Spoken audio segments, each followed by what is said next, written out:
Bienvenue sur Africa 24 dans cette nouvelle édition du Non-Stop Info. Voici les titres de l'actualité. Le Bénin dans l'attente après les élections législatives du 8 janvier. Les électeurs étaient appelés aux urnes pour renouveler les 109 sièges de l'Assemblée nationale. Un scrutin qui s'est déroulé dans le calme sur l'ensemble du territoire. Le Zimbabwe a enregistré en 2022 sa plus forte récolte en blé. Le pays d'Afrique australe en a récolté 375 000 tonnes. Et puis les ambitions de la Tanzanie en matière de production agricole. Dans le cadre du programme Building a Better Tomorrow, Youth Initiative for Agribusiness, les autorités vont accorder des subventions à des femmes et des jeunes. Les détails à suivre dans ce journal. Mais tout d'abord, la nomination d'un nouveau Premier ministre au Gabon. Alain-Claude Billy-Binze a été nommé à ce poste ce 9 janvier par le président Ali Bongo Ondimba. Il remplace ainsi Rose Christiane Osuka Raponda, qui occupe désormais la fonction de vice-présidente de la République. Pour assumer cette nouvelle fonction, le nouveau chef du gouvernement pourra notamment compter sur ses expériences ministérielles. Il a notamment été aux commandes du ministère de l'Énergie et des Ressources hydrauliques, mais a aussi occupé le poste de vice-premier ministre. Je vous propose d'écouter à ce propos le secrétaire général de la présidence, Jean-Yves Thiel, qui s'est exprimé devant la presse. Par décret du président de la République en date de ce jour, est nommé Premier ministre, chef du gouvernement, M. Alain-Claude Billy-Binze. Le président de la République a chargé le Premier ministre, chef du gouvernement, de former le nouveau gouvernement. Par décret du président de la République en date de ce jour, est nommé vice-président de la République Madame Rose Christiane Osuka Raponda. Retour à présent sur le déroulement des élections législatives au Bénin. Le 8 janvier, les Béninois sont allés voter pour élire les 109 députés de l'Assemblée nationale. Un scrutin qui a vu la participation de 7 partis politiques, dont 3 issus de l'opposition. Bilan de cette journée, aucun incident majeur n'a été relevé. Si l'affluence des électeurs était quant à elle plus timide dans la matinée, elle se serait améliorée dans l'après-midi selon des organisations de la société civile. Reportage de notre correspondant Lefty Ounou. Au Bénin, 6 600 572 électeurs sont attendus aux urnes pour élire 109 députés devant siéger à la 9e législature de l'Assemblée nationale. Dans la grande majorité des centres de vote sillonnés à Cotonou, la capitale économique, les bureaux de vote ont ouvert aux environs de 7 heures. Aux premières heures de ce scrutin pour ces premières élections législatives, auxquelles l'opposition prend part depuis 2016, les électeurs sortent peu à peu pour exercer leur droit de vote. Le président de la République, Patrice Talon, a voté dans son centre habituel à l'école primaire publique de Zongo et Rouzou à Cotonou. Je crois que nous sommes en train de tourner définitivement les mauvaises pages de notre récente histoire politique. Maintenant, tout le monde va aux élections avec enthousiasme et qu'on sort, plus personne ne boycotte, malgré les réformes qui sont toujours en cours et qui transforment notre environnement aussi bien politique, économique, administratif. C'est heureux. Au total, 7 partis politiques sont en lice dans le cadre de ce scrutin où 109 députés seront élus, notamment 24 femmes. Une innovation du nouveau code électoral qui favorise la représentativité des femmes, soit 22% au sein du Parlement. Un exploit depuis l'avènement du renouveau démocratique de 1990. Les enjeux de ces élections demeurent entre autres le taux de participation et la nécessité pour les partis politiques en lice de se procurer les 10% des suffrages valablement exprimés au plan national.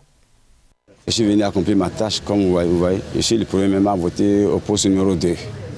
Oui, tout est calme, mais il y a l'ambiance, il n'y a pas de bruit. Tout est sécurisé ici. C'est mon devoir, le devoir d'un citoyen.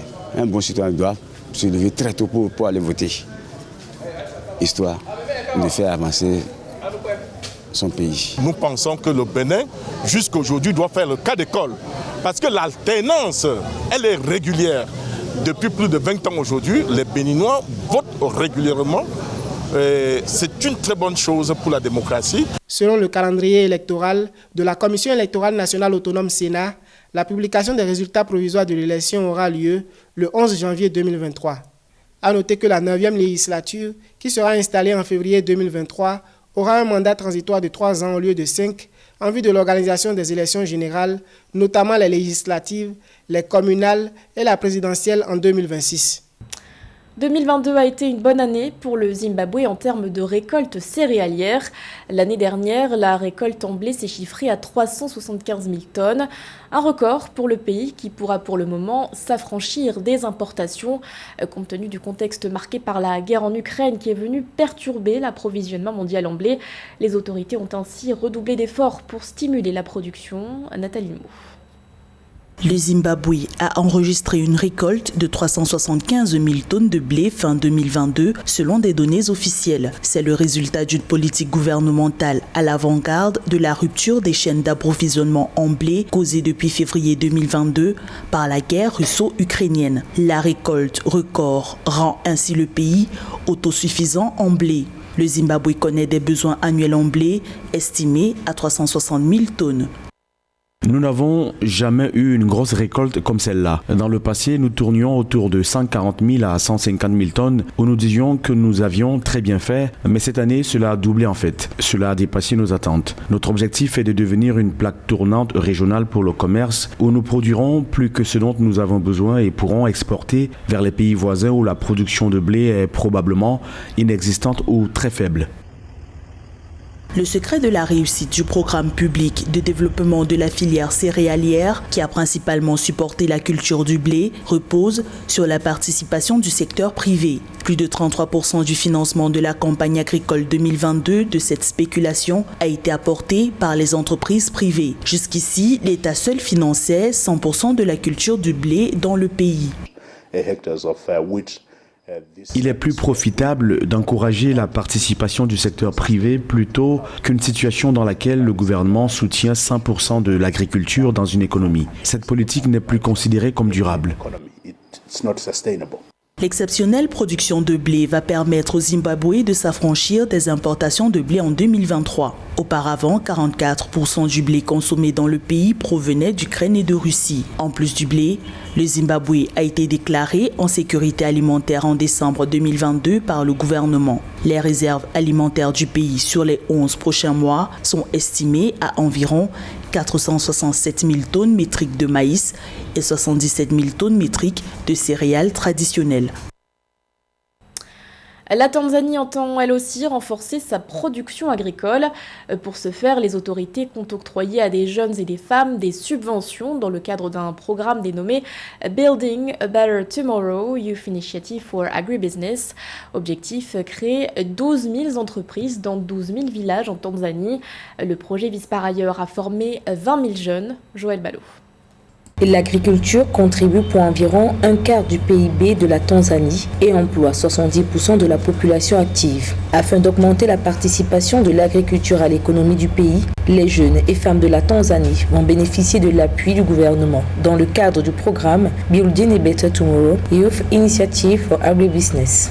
Le programme vise à créer 12 000 entreprises rentables dans 12 000 villages en Tanzanie en formant 200 000 jeunes et en engageant 20 000 jeunes dans les programmes de stage ainsi qu'en encadrant 15 000 jeunes issus des agro-industries par le biais de programmes d'incubation. 45% du territoire tanzanien est constitué de terres agricoles, dont un tiers de terres arables. Aussi, à travers cet appel à demande de subventions et de prêts, le programme Building a Better Tomorrow va relever les défis auxquels sont confrontés les jeunes et femmes dans le secteur agricole, notamment l'accès à la terre, au capital, à la technologie et au marché. Le projet vise déjà les petits exploitants agricoles avec pour but certainement l'intensification durable de leur production. Il s'agira donc au regard des faibles revenus et du faible capital dont disposent les petits exploitants agricoles de développer et de mettre en œuvre des mécanismes permettant au plus grand nombre un accès facile aux équipements et machines agricoles appropriés et adaptés. En même temps, on devra promouvoir le développement des services de mécanisation ou des prestataires ou entreprises de services de mécanisation agricole pourront accompagner durablement les petits exploitants en matière de mécanisation sur toute la chaîne allant de la production à la transformation. Avec environ 16 millions de jeunes évoluant dans l'agriculture, le gouvernement tanzanien ambitionne, grâce à cette main-d'œuvre qualifiée, de faire passer l'agriculture à 50% du PIB d'ici 2030.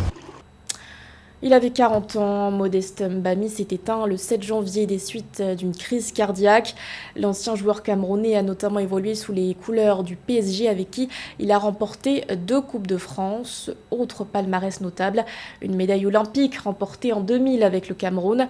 Son portrait avec Roberto Bogbe.